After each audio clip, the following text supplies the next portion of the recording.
As pessoas na época de Jesus não se sentavam à mesa como nós estamos aqui para comer. Elas reclinavam. Então vou mostrar para você agora, em primeira mão, como era aí então mais uma vez o quadro da Vinci, né? Esse é o da igreja, né? Santa Maria, na igreja. de Santa Maria delle Grazie, né? Agora eu vou mostrar para vocês como seria realmente a posição dos discípulos na Santa Ceia. Você tem aquele outro lá? Não era como o Da Vinci colocou, porque o Da Vinci pensou de uma forma europeia, todo mundo sentado à mesa ali. E a gente vê no The Chosen... Não, aquele que eu te mostrei, que falei, tem dois. E The Chosen tá mais real, o jeito que eles retratam. Eu não assisti da parte do The Chosen da Santa Ceia. Tá. Tô querendo ver, essa parte eu não cheguei lá ainda. O Lenin vai colocar para vocês. Primeiro, vou dar uma pista para vocês. Vocês leram aqui na Bíblia que o discípulo amado ficava reclinado sobre o seio de Jesus. E no quadro do Da Vinci tá meio estranho, porque ele tá com a cabeça só torta assim, né?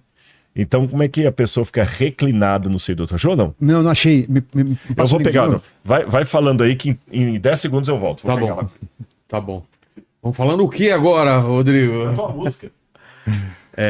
Tem mais algum comentário para fazer sobre o estado de angústia, alguma outra coisa? E reforçar também que hoje se estuda muito e se percebe a correlação dos aspectos emocionais, psicológicos. Um termo que se usa muito na medicina é o psicossomático. O que é o psicossomático? É a somatização das questões psicológicas. Isso acaba se traduzindo em fenômenos orgânicos.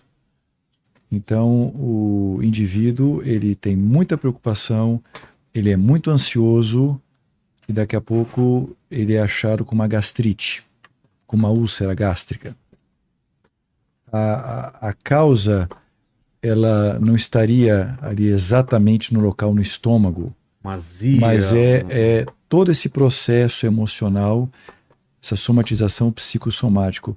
Fala-se hoje que os atendimentos de pronto-socorro, 80%, alguns falam 90% das situações são de origem psicossomática, são questões psicológicas. Então é ansiedade, é isso, aquilo, e acaba levando o indivíduo a ter sintomas, sinais, a pressão que sobe, a palpitação, é a dor no peito, a gastrite e outras coisas mais. Eu tinha um professor que falava que todo o processo cancerígeno tinha como gatilho, na experiência dele, ele via como um gatilho emocional. E não é incomum a gente ver pessoas que também passaram por grandes situações de estresse, um tempo depois pode aparecer alguma coisa nesse sentido. Então hoje se estuda muito isso, esta relação, essa associação entre o que acontece na esfera da psicologia, na esfera emocional e o quanto que isso impacta a saúde. E posso dizer que cada vez mais é reforçada essa relação.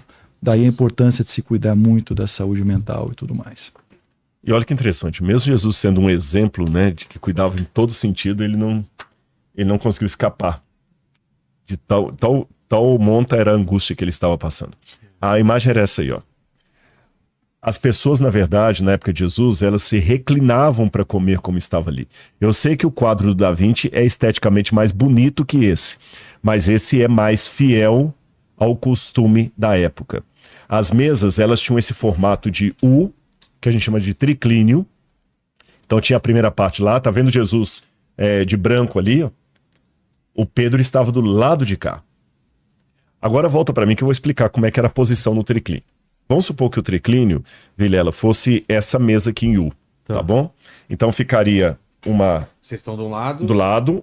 Faz um U aqui e outro do outro lado. Exatamente. Quem sentava desse lado aqui era o chefe do ambiente, aquele que convidou, o dono da cerimônia, o mais importante, ele senta aqui, aquele que convidou todo mundo. Então, se, por exemplo, você falou que seu pai está vindo aqui, né? Se você está recebendo o seu pai, você sentaria aqui. E geralmente o chefe, ele coloca dos dois lados dele as duas pessoas mais íntimas. Uma à direita, outro à esquerda. Quem ficava aqui?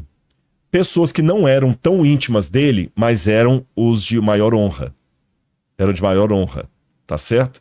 E quem ficava nessa parte aí, do outro lado eram os mais simples.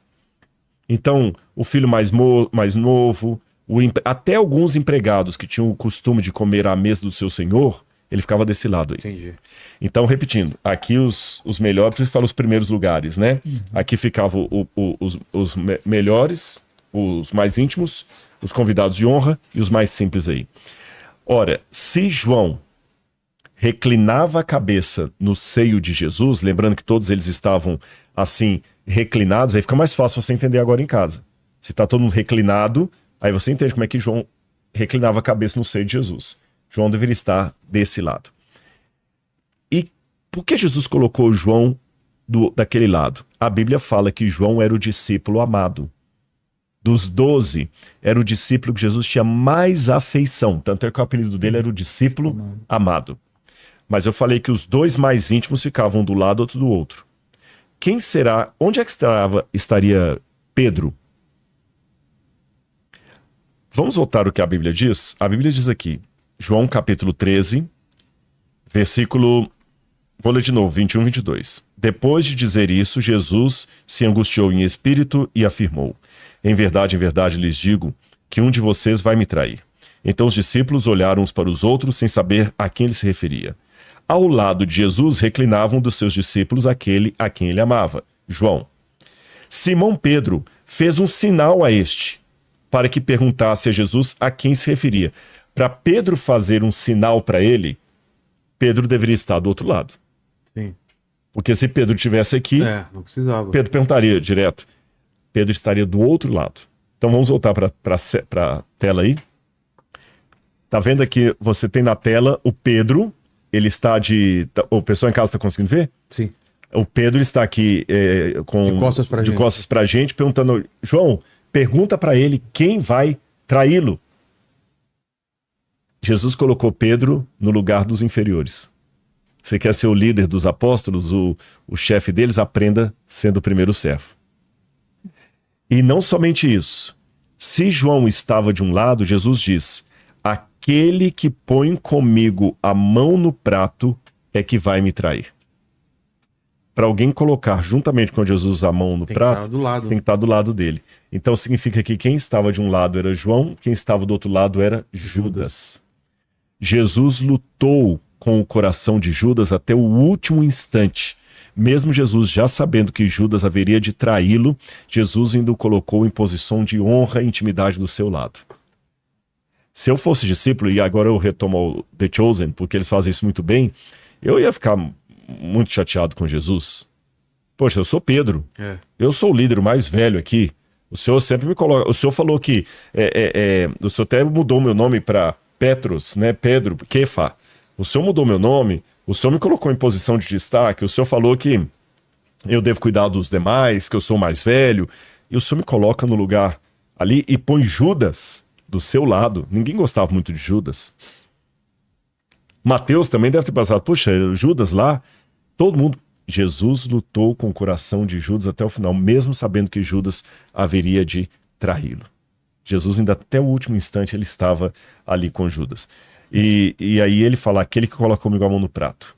E quando ele coloca junto com Judas, todo mundo percebe o que Judas ia fazer. Mas olha, até corrigindo minha frase, eles não percebem. É isso que eu ia falar. Eles não percebem. A galera eles não se ligam que não é se Judas. ligam. Deus fez de uma maneira discreta. Aparentemente sim. Mas olha, muito na cara. Por que eu até corrigi minha fala aqui? Porque diz aqui, olha, então Jesus pegou um pedaço de pão molhado e deu a Judas, filho de Simão Iscariotes. Depois que Judas recebeu o pedaço de pão, imediatamente Satanás entrou nele.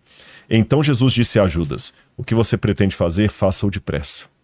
Nenhum dos que estavam à mesa entendeu por que Jesus tinha dito isso. Pois, como Judas era quem trazia a bolsa de dinheiro, alguns pensavam que Jesus tinha dito a ele: compre o que precisamos para a festa, ou então que havia solicitado que desse alguma coisa aos pobres. Assim, tendo recebido o pedaço de pão, Judas saiu e era noite. Olha que lindo que eu vejo de Jesus. Ele pega o cara que vai traí-lo, tem a espiritualidade de colocar esse camarada do lado dele, sob forte emoção, que o Dr. Ricardo descreveu aqui, com o coração apertado, com todos os dados médicos que ele deu. Jesus estava com toda essa angústia pressionando o peito. Encontrou tempo ainda para tratar bem aquele que era o causador daquela situação, colocou do seu lado, e quando viu que Judas não ia se arrepender, falou: olha, faz rápido. E ele não expôs Judas em público.